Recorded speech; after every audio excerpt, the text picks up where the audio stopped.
Dokter Kus, saat ini kondisi teman-teman tenaga kesehatan yang bertugas di Rumah Sakit Umum Daerah Bekasi seperti apa? Ya, kita sebanyak 1.430 sebagai pegawai tetap rumah sakit dari ASN dan pegawai non-ASN. Kemudian selama setahun ini kita dapat support dari pemerintah daerah, ya, tenaga relawan sebanyak 100, dari mulai dokter sampai tenaga administrasi. Dan saya meminta lagi karena pada peningkatan saya meminta 50 tambahan. 40 diantaranya adalah perawat dan 10 adalah dokter umum. Dan kita masih rekrutmen nih sekarang untuk anggarannya dari pemerintah daerah. Oke. Jadi sekitar 1.800 lah kurang lebih ya tenaga yang bekerja. Kalau kondisi kesehatannya seperti apa? Ya, terus terang aja ya, mereka juga ada yang sudah terpapar ya. Sekarang saya lakukan isolasi mandiri. Berapa jumlahnya, dokter? Cukup banyak, Mbak, ya, cukup banyak ya. Puluhan? Sekitar, 50? Iya, di atas 50. Oke, aduh. Tapi secara umum, semangat teman-teman tenaga kesehatan seperti apa? Modal kami adalah sekarang semangat, Mbak. Masih tetap semangat ya? Semangat karena sumpah kami yang harus kami junjung tinggi. Itulah pentingnya kenapa masyarakat harus membantu sebanyak mungkin dengan menghindarkan tertular COVID-19. Karena kalau tidak, tenaga kesehatan juga ada batasnya. Tidak mungkin semuanya bisa tertangani dengan baik. Kalau kemudian flow pasien masih terus seperti ini ya dokter ya? Iya, karena jumlah kami lebih sedikit ya dibanding jumlah virus yang ada di dunia ini. Oke, Pak Hermawan, saat ini kira-kira menurut Anda, begini, alarm itu kan sebenarnya oleh sekian banyak lembaga, sekian banyak civil society itu sudah disampaikan sejak sekitar 2-3 minggu yang lalu bahwa akan terjadi lonjakan begitu. Tapi tampaknya apa yang saat ini terjadi, baik pemerintahnya maupun sebagian masyarakat itu masih tetap berperan business as usual gitu. Menurut Anda, apa yang saat ini harus dilakukan ketika sejumlah rumah sakit sudah mulai harus mendirikan tenda, artinya kapasitas penanganannya sudah lebih dari kapasitas yang sejati yang dimiliki layanan kesehatan di fasilitas kesehatan itu? Betul sekali Mbak Sofi. Jadi ketika para civil society ini berbicara, terutama kami ya dari rumpun kesehatan masyarakat, itu ada yang disebut dengan health intelligence sebenarnya.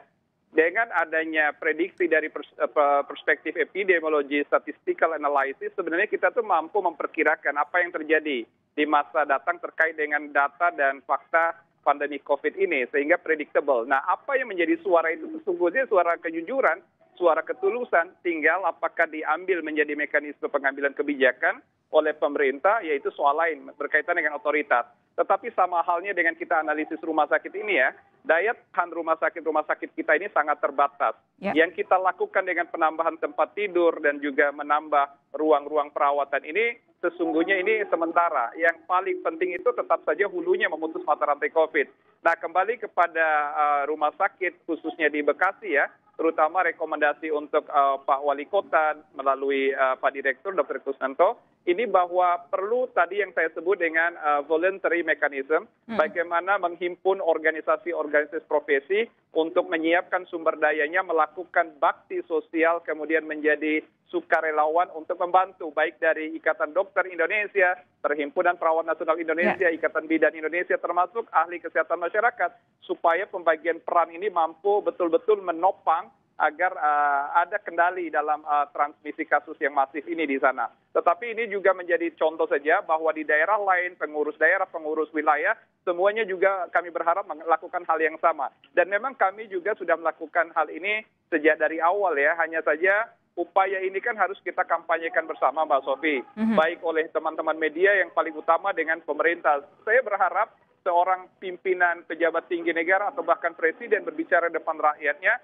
wahai rakyatku, masyarakatku, saat inilah kita bahu-membahu berkolaborasi dan pastikan di samping protokol yang 5M, kita juga memunculkan patriotisme dengan kesukarelawanan atau juga organisasi profesi memberikan dukungan real. Mari kita wujudkan kolaborasi ini. Saya berharap ada semacam kampanye yang masif tentang hal-hal yang demikian supaya kita cepat keluar dari pandemi. Tetapi ujungnya juga perlu aja kebijakan yang extraordinary policy option begitu kira-kira, Mbak Ya, Sofi. karena jumlah penularannya sudah extraordinary, jumlah kematian juga sudah extraordinary, jadi sangat wajar apabila kita meminta harus ada kebijakan yang juga extraordinary. Terakhir, Dr. Kus, saat ini apa yang kira-kira dibutuhkan oleh teman-teman tenaga kesehatan, khususnya di RSUD Bekasi? Adakah masukan untuk pemerintah daerah, adakah masukan untuk pemerintah pusat, atau mungkin juga organisasi profesi? Ya, Mbak Sofi, saya setuju tadi. Baru tadi sore saya diskusi dengan Pak Wali Kota. Pak Wali Kota hari Senin insya Allah akan membuat surat kepada organisasi profesi yang ada di wilayah cabang Kota Bekasi, ya, dari mulai ID, PPNI, dan IBI, untuk bisa membantu RSUD dalam sebagai volunteer ya, tenaga kesehatan pengabdian lah.